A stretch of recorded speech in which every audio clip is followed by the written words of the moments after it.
증상이 뚜렷하게 뭐 시력이 갑자기 떨어진다거나 뭔가 이렇게 아주 심각한 증상을 유발하지가 않기 때문에 당뇨 환자들은요, 진단과 동시에 제대로 된 안저 검사를 시행하셔가지고 내가 정말 문제가 없는지 있는지 이걸 확인하고 또 매년 추가적으로 검사를 하셔야 되겠습니다.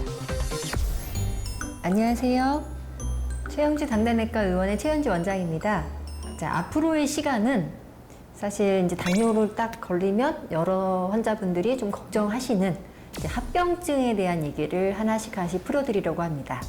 일단 당뇨 합병증은 혈관, 그 침범하는 혈관 크기에 따라서 미세 혈관 합병증과 거대 혈관 합병증을 일단 나뉩니다. 자, 거대 혈관 합병증은 사실은 당뇨뿐 아니라 여러 가지 요인들이 복합적으로 작용해서 생기는 합병증이라서요. 요거는 따로 제가 나중에 섹션을 만들어서 설명드리고 하고, 사실 당뇨병 그 자체, 당에 따른 그런 영향을 가장 크게 받는 혈관 합병증, 미세 혈관 합병증이거든요. 대표적으로 눈, 신경, 콩팥 이 세 가지를 말을 합니다. 그래서 첫 번째 오늘은 당뇨병성 망막병증에 대해서 말씀을 드릴게요. 망막이라는 그 구조 자체가 망막 벽에 엄청난 미세한 혈관들이 다 깔려있기 때문에 여기에 당이 계속 고혈당에 노출되고 여러 가지 스트레스가 생기고 여러 허혈 증상이 반복되면서 문제가 생기는 경우를 이제 망막병증이라고 합니다. 자, 왼쪽에 있는 게 정상 망막 혈관이라면 오른쪽에 있는 것이 증식성 망막병증의 대표적인 그림이 되겠습니다. 고혈당이 오래 지속돼서 혈관들이 막 병이 생기면 이 망막벽에 이런 혈관벽들이 아주 약해지면서 출혈도 생기고요. 또 허혈 증상이 생기면서 이걸 어떻게든 극복하려고 또 신생혈관이 증식하기도 하고, 그러다가 취약한 부분이 터지기도 하고, 이런 식으로 반복적으로 발생하면서 이런 증식성 망막병증으로 발전할 수가 있습니다. 그리고 또 우리가 주의해야 할 것이 이렇게 진행되기까지 증상이 뚜렷하게 뭐 시력이 갑자기 떨어진다거나 뭔가 이렇게 아주 심각한 증상을 유발하지가 않기 때문에 오히려 우연히 발견되는 경우가 있을 수가 있어요. 그래서 당뇨 환자들은요, 최소한 진단과 동시에 꼭 망막병증 유무를 확인하기 위해서 망막 사진 찍으라고 되어 있고요. 그리고 매년 1년에 한 번씩 망막 촬영을 해서 내가 모르는 증상이 없더라도 뭔가 이런 허혈 증상이라던가 증식성 변화가 있는지 없는지를 확인하라고 되어 있습니다. 이런 망막병증의 위험 요인은 딱 두 가지로 얘기할 수가 있어요. 당뇨 유병 기관, 그리고 당화혈색소 8% 이상인 경우 정상군에 비해서 약 3배 정도 당뇨병증 위험이 올라가고요. 그리고 당뇨병 유병력이 거의 11년, 10년 이상이 되면 거의 반수 이상에서 이미 당뇨병증을 가지고 있다, 당뇨병성 망막병증을 가지고 있다는 그런 보고도 있습니다. 그래서 우리가 증상이 없고 큰 변화가 없는 것 같더라도 제대로 된 안저 검사를 시행하셔가지고 내가 정말 문제가 없는지 있는지 이걸 확인하고 또 매년 추가적으로 검사를 하셔야 되겠습니다. 또 이런 경우가 있습니다. 제가 혈당 관리 여러 차례 지금 강조를 드렸는데 이 눈 합병증에 대해서는 너무 갑자기 혈당을 떨어뜨린 것이 오히려 악화시키는 요인이 큽니다. 그렇다고 혈당 조절하지 말라는 것이 아니라 너무 급격한 혈당 변화, 그러니까 고혈당, 저혈당을 왔다 갔다 하는 이런 혈당 관리가 더 눈 망막에는 치명적이기 때문에 내가 이런 혈당 변화가 심했다라고 판단이 되시면은 이전에 괜찮았었다 하더라도 빠른 시간 안에 망막 사진을 한번 확인해서 별 문제가 없는지 확인하는 것도 좋은 방법이 되겠습니다.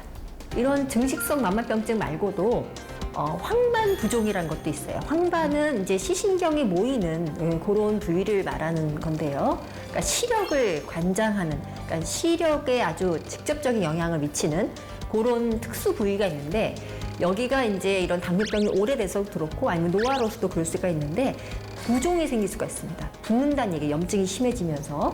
그래서 이 그림을 보시면 정상 황반에 비해서 이런 당뇨병성 황반 부종에는 굉장히 두껍고 이렇게 염증이 심해진 것을 눈으로 확인할 수가 있습니다.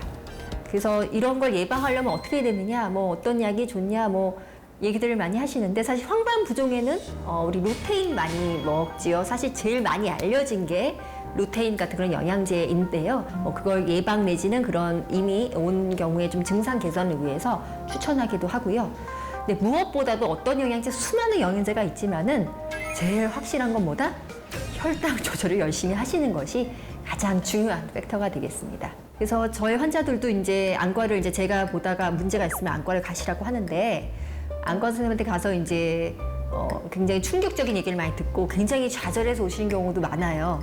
그렇지만 요즘에 이런 망막병증 쪽에도 굉장히 많은 발전이 있어 왔고, 예전에는 주로 레이저 시술 같은 거를 주로 했다면 요즘은 수술보다는 여러 가지 약제들을 이용한 안구 주사들을 많이 활용하는 것 같습니다. 그래서 이렇게 눈의 합병증을 예방하고 진행을 억제하기 위해서는요, 무엇보다도 적절한 혈당 관리, 그리고 주기적인 체크, 그리고 이런 눈 영양제 같은 것도 도움이 되니까요. 그런 식으로 관리하시는 게 좋겠습니다. 화지로 가는 동맥이 막히면서 발끝 쪽으로 잘 혈류순환이 안 돼서 당뇨발 위험이 많이 올라갑니다. 다쳐도 잘 모르고 그런 상태로 방치가 되기가 십상이라서요. 발을 절단하게 될 수 있는 그런 무서운. 안녕하세요. 최영주 당단내과 의원의 최현주 원장입니다. 자, 오늘은 미세혈관 합병증 두 번째 시간, 당뇨병성 말초신경병증에 대해서 안내해 드리겠습니다. 자, 신경병증도 마찬가지로 미세혈관 합병증이에요. 그러니까 오랜 시간 고혈당에 노출돼서 이런 신경 조직들이 손상되는 경우인데요. 어떤 식으로 생각하시면 되냐면, 신경 길이가 길수록 손상될 확률이 높겠죠, 그죠? 그러니까 결국은 발끝, 손끝 이런 데서 신경이 더 많이 손상되게 되는 특징을 가집니다. 그래서 흔히들 제일 많은 형태인 말초신경병증은 주로 다발성으로 손 끝발이 저려요. 특히 손보다는 발이 더 저려요. 그런 얘기를 정말 많이 호소하시고요. 실제 당뇨병성 합병증에서 가장 유병률이 높은 게 이 말초신경병증입니다. 근데 이렇게 흔한 증상에도 불구하고 이게 당뇨병 합병증이 잘 모르는 경우도 많아요. 그러니까 그냥 나이 들어서 그런가 보다 이렇게만 생각하시는 경우가 있는데, 우리가 사실 당뇨병이 있고 오래 특히 10년 이상 되고 하시게 되면은 역시 마찬가지로 상당히 많은 분들이 이걸 가질 수밖에 없기 때문에 이런 임상 증상으로 판단하기도 하고, 그게 아니라고 하면은 이제 이 말초신경병증 얘기를 하죠. 대표적으로 디스크 질환도 있죠. 허리 디스크일 때도 발이 저려요. 그리고 하지혈관 질환인 것도 있습니다. 하지혈관 질환은 사실은 제가 추후에 말씀드릴 거대 혈관 합병증 중에 하나인데, 화지로 가는 동맥이 막히면서 발끝 쪽으로 잘 혈류순환이 안 돼서 이런 발끝이 썩거나 당뇨발이 생기거나 이런 문제가 발생하는 그런 무서운 병이거든요. 그래서 이런 다른 질환들이 아닌 것 같다고 판단이 됐을 때 그때 이제 우리가 말초신경병증이라고 진단을 하고요. 말초신경병증의 진단으로서는 사실 검사보다는 임상, 양상으로 아까 판단을 말씀드렸는데, 그래서 환자분들 흔히 말하는 증상, 이런 당뇨병성 말초신경병증에 좀 더 가까운 그런 항목에는 더 점수를 주고, 또 그렇지 않은 항목에는 마이너스 점수를 줘서 총 2점 이상일 때를 말초신경병증이 있을 수 있다 이렇게 진단 기준에 삼고 있고요. 근데 그래도 좀 헷갈리는 경우에는 이제 근전도 검사나 이런 신경전도 검사를 해서 실제 이런 말초신경병증 합당한가 하는 조금 어려운 검사를 시행하기도 합니다. 이런 복잡한 근전도 검사, 신경전도 검사는 너무 비용도 비싸고 또 하는 과정이 복잡하지만 통증도 유발할 수가 있거든요. 그래서 그렇게 보기보다 임상적으로 가장 간단하게 할 수 있는 거는 결국 발에 이런 감각 내지는 이런 진동 감각을 확인하기 위해서 모노필라멘트 테스트라고 하는 이런 선별 검사를 합니다. 그래서 그림에 보시겠지만 발의 여러 부위를 표시를 해서 모노필라멘트라는 아주 얇은 이런 필라멘트가 있어요. 그래서 그게 구부러질 정도의 아주 약한 압력을 줬을 때 이걸 환자가 눈을 감고 느끼게 해서 그게 제대로 느껴지는지를 여러 부위를 체크해서 몇 점 이상 못 느끼면은 이제 문제가 있다 이렇게 판단하는 거가 되고요. 그래서 당뇨병성 신경병증의 치료는 신경 자체를 좀 재생하거나 이렇게 보호하는 그런 역할을 실제로 해주는 그런 병인 치료와 통증 조절하는 통증 치료의 두 가지로 나뉘어져 있어요. 그래서 일단 병인적인 치료는 이제 알파 감마리놀산이라든가 알파 지방산 같은 그런 약제를 지속적으로 복용하도록 우리가 추천을 하고요. 그럼에도 불구하고 심한 통증을 유발하시게 되면은 PC 계통의 이런 중추신경계 약제를 쓰기도 하고요. 이렇게 저렇게 해도 더 괴로우신 분도 있어요. 그런 경우는 마약성 진통제까지 넘어가서 이런 통증을 최대한 경감시키는 목표로 해서 치료를 해나갑니다. 하지만 역시 근본적인 치료는 혈당 관리를 철저하는 게 제일 중요하고요. 또 급격한 혈당병을 자꾸 유발하는 것도 이런 말초신경변의 통증을 더 유발할 수가 있습니다. 그래서 지속적이고 적절한 목표를 가지고 혈당 관리를 열심히 하는 것이 말초신경병 예방도 하고 또 치료에도 효과가 있겠습니다. 이런 당뇨병성 말초신경병증이 흔한 증상이기도 하고 통증 때문에 많이 괴로워하는 증상이기도 하지만 우리가 또 잊지 말아야 할 것이 당뇨병성 말초신경증이 있는 경우에 당뇨발 위험이 많이 올라갑니다. 왜 그럴까요? 잘 못 느끼는 상태이기 때문에 다쳐도 잘 모르고 그런 상태로 방치가 되기가 십상이라서요. 당뇨발이라는 거는 어떤 당뇨의 발 끝에 염증이 생기면서 그게 골마 들어가서 결국 뼈까지 염증을 일으켜서 결국 당뇨를 발을 절단하게 될 수 있는 그런 무서운 병이잖아요. 근데 그런 초입에 이런 당뇨 신경병증 때문에 늦게 발견되는 경우가 너무 많다는 얘기죠. 그래서 실제 당뇨발 위험도를 올리는 그런 합병 중에 하나이기 때문에 우리가 말초신경병증 진단을 받으면 항상 당뇨발에 대한 얘기를 제가 꼭 말씀을 드립니다. 그래서 꼭 통증이 오기 전에 매일매일 발을 눈으로 한 발끝, 발가락 사이사이 이런 걸 잘 확인해서 내가 모르는 다친 부위가 없는지 그리고 뭐 목욕할 때라던가 이렇게 온도에 손상되지 않도록 꼭 온도를 잘 확인해서 발을 담그거나 이렇게 조심하시라. 그리고 뭐 여름이 날 때 너무 이렇게 노출이 심한 신발을 위주로 돌뿌리 같은 게 또 채일 수가 있잖아요. 그래서 잘 다치지 않게 조심해. 잘 모르기 때문에요. 그런 식으로 당뇨발 예방을 위해서 좀 더 신경을 써야 합니다.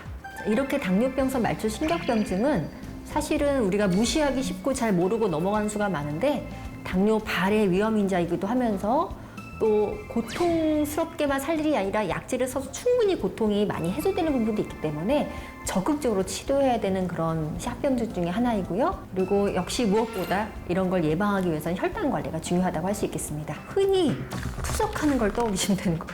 제일 제가 이제 콩팥니를 꺼내면 제일 두려워하시는 게 투석이더라고요. 안녕하세요. 최영주 담당내과 의원의 최현주 원장입니다. 자, 오늘은 또 미세혈관 합병증 세 번째 이해가 되겠죠? 이번 합병증이 제일 두려워하는 합병증 중에 하나라고 저는 생각을 하거든요. 이제 당뇨병성 신증에 대한 얘기입니다. 흔히 투석하는 걸 떠올리시면 되는 거예요. 자, 우리나라 투석에, 뭐 우리나라뿐 아니라 전 세계적으로 투석 환자의 가장 흔한 원인이 당뇨병입니다. 이게 이제 당뇨가 오래되신 분들이 자꾸 쌓이죠. 왜냐면은 예전보다 훨씬 수명이 늘어났기 때문에 고령인구가 증가하고 그러면서 이제 이런 그러니까 투석으로 가는 그런 환자 비율이 훨씬 늘어난 거죠. 그래서 미세혈관 합병증 중에 어떻게 보면 제일 두려워하는 합병증이 이런 신장병증, 신증이 아닌가 생각을 합니다. 자, 역시 당뇨병성 신증도 시간과의 싸움이란 말이에요. 오래 앓으실수록 이런 위험이 높아지게 되는데 근데 당뇨병성 신증은 어느 날 갑자기 확 생기는 건 아니에요. 그리고 이런 신증도 단계에 따라 어떤 변화가 더 일어나기 때문에 우리가 의학적으로 당뇨병 신증 5단계로 나뉘어서 그 단계에 맞게 치료를 하게 되어 있습니다. 당뇨병성 신증뿐 아니라 모든 신장의 기능을 평가하는 건 제가 잠깐 소개해드린 바가 있는데 사구체 여과율 점수를 활용을 많이 합니다. 90 이상이면 이제 1단계, 2단계는 60에서 90, 89까지. 자, 3단계가 이제 30까지로 나뉘는데 그 30까지를 또 45를 기준으로 3A, 3B 또 이렇게 나누기도 합니다. 그 다음 4단계가 15까지. 15 이하는 이제 투석하는 단계이기 때문에 말기 신부전이라고 얘기를 하죠. 그래서 이런 신장 단계를 따라서 어느 정도 심각성이 있는지를 알고자 하는 목적도 있고 그리고 어느 단계에서 뭐가 더 중요한지를 보기 위해서 이런 단계를 나누게 됩니다. 제가 그림을 하나 보여드릴 건데요. 이게 당뇨병성 신증의 자연 경과에 대한 내용입니다. 보시면은 여기 사구체혈관, 제가 말씀드렸던 사구체혈관 점수를 보시면 꽤 오랫동안 사구체혈관이 정상으로 있다가 오히려 거의 15년 됐을 때나 이제 툭툭툭 떨어지기 시작해서 이제 바로 이제 투석 단계까지 이제 넘어가게 되는데 그래서 우리가 콩팥 점수를 정상이라서 사실 무조건 안심하고 있을 수는 없는 거죠. 어느 정도는 이제 꽤 오랜 기간에 있다가 나중에 떨어지기 때문인데요. 그래서 이런 초기에 좀 더 이르게 이런 이 환자의 신증을 확인하기 위해서 꼭 제외하는 게 있어요. 그게 이제 미세알부민뇨입니다. 그래프에서 보시면 미세알부민뇨는 사구체 여과에 비해서 먼저 체크가 되기 시작하면서 단백뇨로 점점 넘어가는 시기를 거치게 되죠. 그래서 첫 단계는 하나도 안 나오면 정상요 단계, 두 번째는 미세단백뇨 시기. 요 경우는 아주 이른 시기이기 때문에 혈당 관리, 혈압 관리 철저히 하시면은 아주 정상으로 돌아갈 수가 있어요. 근데 이게 이제 제대로 관리가 안 되고 점점 진행하게 되면 이제 그러다가 사구체 여과를 떨어지기 시작하면서 이제 신부전 단계에 진입을 하게 되고요. 마지막 단계가 이제 말기 신부전, 아까 말했던 투석을 준비해야 하는 그런 식으로 전 5단계로 설명을 드립니다. 그래서 콩팥 기능이 정상이라고 이거 나는 아니구나 생각하실 게 아니라 꼭 미세단백뇨 검사를 하셔야 되고요. 지금 우리나라 보험인증서 인정해 줍니다. 그래서 요 일반에서 네거티브로 나오더라도 미세단백뇨 검사를 당뇨병 환자에서는 보험으로 진행할 수가 있습니다. 자, 그러면 단계별로 어떻게 치료를 할까요? 콩팥은요, 환자분들 이렇게 생각하시면 돼요. 그러니까 어떻게 보면 필터예요, 필터. 우리가 이제 걸러내는 게 콩팥이죠. 결국 뭐냐? 심장과 관련이 있어요. 우리 몸에 순환계. 그래서 혈압 관리가 제대로 안 되면 콩팥에 과부하 걸리겠죠. 그래서 우리가 당 관리는 당연히 말할 것도 없지만 혈압 관리를 같이 신경을 정말 잘 써야 되고요. 그리고 콜레스테롤이나 흡연 이런 것도 당연히 여러 가지 위험 인자를 철저히 조절해서 어떻게 해서든지 간에 이런 그 다음 단계로 넘어가지 않도록 하는 것이 치료하는 데 가장 핵심이 되겠습니다. 하지만 그렇게 치료함에도 불구하고 어느 이상 사구체 여과 점수가 너무 낮아져서 이를테면 우리가 중증으로 삼는 한 30점 정도로 넘어가게 되면은 콩팥의 기능이 그야말로 정상적인 기능을 못하게 되는 상황이 되게 되죠. 그런 경우는 하십시오. 약을 변경하거나 인슐린으로 치료를 바꾸기도 하고요.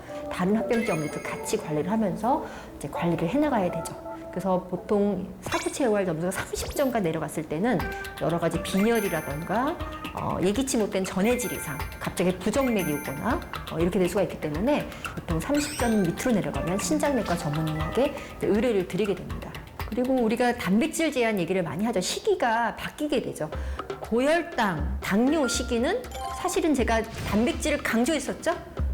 왜냐면은 탄수화물 줄이려다 하다 보니까 이런 영양소를 단백질에서 많이 얻을 수밖에 없는 그런 게 유리한 전략이 됐는데 콩팥이 그렇게 30점 가까이 내려가게 되면 이제는 이제 우선순위가 바뀌어버립니다. 고혈당을 위한 시기에서 이제 이런 저나트륨 혈증 내지는 저단백 시기로 바뀌게 되는 시기가 되죠. 그래서 예전만큼 이렇게 단백질 위주의 식사가 아니라 오히려 할 수 없이 탄수화물 먹으라고 합니다. 결국은 뭐 콩팥도 시간과의 싸움이라서 어느 정도는 진행하게 되겠지만 사실은 초기에 어떻게 치료를 받느냐, 그리고 혈당 관리 얼마큼 잘 열심히 하는 혈압 관리, 여러 가지 유형 관리 어떻게 열심히 하시냐에 따라 이 신장에 떨어지는 속도는 얼마든지 조절할 수가 있어요. 특히 제가 예전에 말씀드린 약제 중에 최근에 개발된 약 중에 아주 블록버스터가 있다고 그랬죠. 그 SGLT 이니비터.